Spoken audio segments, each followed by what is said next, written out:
हाय नमस्कार फ्रेंड्स, स्वागत है आपका एक बार फिर से। बैंक प्राइवेटाइजेशन के बारे में बहुत भ्रम और संशय की स्थिति है और ऐसे में मेरे पास भी लोगों का मैसेज और फ़ोन आता है कि प्राइवेटाइजेशन होने में दिक्कत क्या है। बहुत अच्छी बात है कि प्राइवेटाइजेशन हो जाए, मैं किसी के ओपिनियन को विरोध नहीं करता हूँ, लेकिन उसके प्राइवेटाइजेशन के क्या डार्केस्ट साइड है उस बारे में मैं बात करता हूँ। दो मुख्य बातें हैं, एक तो कस्टमर के लिहाज से, दूसरा एम्प्लॉइज़ के लिहाज से। कस्टमर यानी हमारे वो जो ग्राहक हैं, आपको शायद भी आपको ही पता होगा कि बैंकिंग फाइनेंशियल इंस्टीट्यूशन जो है, इनका रॉ मटेरियल क्या होता है, डिपॉजिट्स होता है। और अगर हम प्राइवेट करते हैं और कोई भी उद्योगपति जिसके पास ये बैंक की ओनरशिप जाएगी, उसे पैसे का कोई दिक्कत नहीं होगा। सारे डिपॉजिटर्स उसके पास, सारे डिपॉजिट उसके पास रहेंगे और वो अच्छी प्रॉफिट कमाने के लिए इस पैसों का कहीं भी दुरुपयोग कर सकता है। इसलिए सबसे बड़ी बात यह है कि ग्राहक के लिए क्या है, हमारे जो छोटे डिपॉजिटर्स होते हैं जिनका ट्रस्ट बैंक पे होता है, सरकारी बैंक पे होता है, जो अपने कोर कमाई आप कहते हैं सेफ्टी और सिक्योरिटी के लिए बैंकों में रखते हैं, ना कि इसके दुरुपयोग के लिए रखते हैं। जो छोटे डिपॉजिटर्स हैं वो अपने पैसे का सही विड्रॉ नहीं करते हैं, क्योंकि वो बचा के रखते हैं कि आने वाले दिनों के लिए, अपने आने वाले उन दिनों के लिए जहां कभी उन्हें दिक्कत हो तो बैंक से पैसा निकाल सकें। ऐसे में जो हमारे डिपॉजिटर्स, जो स्मॉल डिपॉजिटर्स होते हैं, जो मीडियम क्लास डिपॉजिटर्स होते हैं, हम बड़े डिपॉजिटर्स की बात नहीं करते हैं क्योंकि वो जितना पैसा जमा करते हैं उससे ज़्यादा लोन लेके उसको मिसयूटिलाइज करते हैं। लेकिन जो हमारे कोर डिपॉजिटर्स हैं, जो कासा, जो आपके सेविंग और करंट अकाउंट में पैसा रखते हैं, जो सेविंग अकाउंट चलाते हैं, वो पैसा आप जो 3% इंटरेस्ट पे आप उन ग्राहकों से लेते हैं, वो आपके पास सुरक्षित रखना चाहते हैं। इन डिपॉजिटर्स के लिए ये प्राइवेटाइजेशन बहुत ही हार्मफुल है। दूसरी बातें, आप प्राइवेट सेक्टर लेंडर की बात करें, अगर हमारे रूरल सेक्टर की इकोनॉमी जो है वो फुल्ली बैंकिंग सेक्टर जो सरकारी बैंकों पर डिपेंड है, ना कि किसी प्राइवेट बैंक पे, वो बंदा जो ग्रामीण बैंक में रहने, ग्रामीण एरिया में रहने वाला है और वो बैंक बिना किसी संकोच के घुसता है और अपना किसी क्रेडिट कार्ड लेने के लिए, अपने ट्रैक्टर के लोन के लिए, पंप सेट के लोन के लिए, अथवा जनधन खाता खोलने के लिए, जीरो बैलेंस अकाउंट्स को खोलने के लिए वो बैंक में बेझिझक जाता है। लेकिन क्या वो ग्रामीण परिवेश वाला व्यक्ति शहर में आके किसी भी चकाचौंध वाले ब्रांच में जाके अपना काम करा पाएगा? शायद नहीं। और इसलिए इन छोटे ग्राहकों को, जो हमारे कोर डिपॉजिटर्स हैं, उनके लिए ये चीज़ें बहुत हार्मफुल हैं और ये this is one of the darkest side of the privatisation. रह गया एम्प्लॉइज़ की बात, हम करते हैं। अभी एयर इंडिया का प्राइवेटाइजेशन होने वाला है, बीपीसीएल का प्राइवेटाइजेशन होने वाला है। उसमें ये शर्त रखी, गवर्नमेंट ने रखा है कि जो भी इसको हायर परचेज करेगा, ओनरशिप जिसकी आएगी, उसमें 3 साल से 5 साल तक ही हम एम्प्लॉइज़ के जॉब की सिक्योरिटी लेंगे, बाकी के नहीं।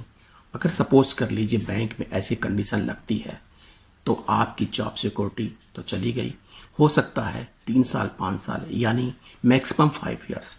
अगर जो व्यक्ति, जो एम्प्लॉय 40 ईयर्स ओल्ड है, 45 ईयर्स ओल्ड है, वो अगले 5 साल में रिटायर हो जाएगा, अथवा बैंक उसको रखेगी नहीं रखेगी ये कोई ज़रूरी नहीं है। ऐसे में उनकी जॉब सिक्योरिटी एकदम ख़त्म हो जाएगा,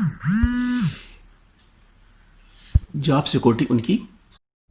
फ्रेंड्स, इतना ही नहीं, अगर कर्मचारी, क्या जो लेंथ ऑफ सर्विस के बारे में जो डिस्क्रिमिनेशन होगा वो तो होगा ही होगी। इसके अलावा अगर जो कर्मचारी बैंक में रह भी गए प्राइवेटाइजेशन के बाद, तो उनका सर्विस कंडीशन पे क्या असर पड़ेगा ये कोई नहीं जानता। उनके ट्रांसफ़र पे क्या असर पड़ेगा ये कोई नहीं जानता। हो सकता है आने वाला प्राइवेट मैनेजमेंट आपको परेशान करने की नीयत से आपके ट्रांसफ़र इधर उधर करता रहे। हो सकता है यूपी में बैठे वाले लोगों का ट्रांसफ़र तमिलनाडु हो जाए, तमिलनाडु में बैठने वाले का ट्रांसफ़र एमपी हो जाए। इन सब प्रक्रियाओं से जो हमारे एम्प्लॉय हैं, दे विल सर्टेनली सफ़र, और वो जब सफ़र करेंगे तो नेचुरली है कि उनका फैमिली सफ़र करेगा। आज के ज़माने में जब अनएम्प्लॉयमेंट की इतनी प्रॉब्लम है, हमारे यंग यूथ जॉब नहीं पा रहे हैं, और प्राइवेटाइजेशन के बाद जब जॉब कर्टेलमेंट किया जाएगा तो हमारे रेगुलर एम्प्लॉय भी बाहर हो जाएंगे। फ्रेंड्स, प्राइवेटाइजेशन होना बुरा नहीं है, लेकिन इसके जो डार्क साइड है आपने देखा, और खासकर से बैंक का, जो हमारे छोटे डिपॉजिटर्स हैं, फार्मर्स हैं, इनका तो जो नुकसान होना है होगा ही। हम प्राइवेट सेक्टर की बात ही भूल जाएंगे। आपने अभी देखा होगा कि जितना भी गवर्नमेंट स्कीम लॉन्च किए गए उसमें प्राइवेट सेक्टर का क्या योगदान है, उसमें एकदम नगण्य है। अभी आपने प्रधानमंत्री ने किसान सम्मान निधि योजना लागू किया, उसमें अगर आप लिस्ट उठा के देख लें तो पब्लिक सेक्टर बैंक ने बढ़ चढ़ कर हिस्सा लिया, लेकिन प्राइवेट सेक्टर बैंक जो स्ट्रीट वेंडर्स को इकोनॉमिक ग्रोथ के लिए दिया जा रहा था, उन्होंने इसमें भी अपने हाथ पीछे खींच लिए। तो साथियों, फ्रेंड्स, डार्केस्ट साइड ये है, न एम्प्लॉइज के फेवर में है न पब्लिक के फेवर में है।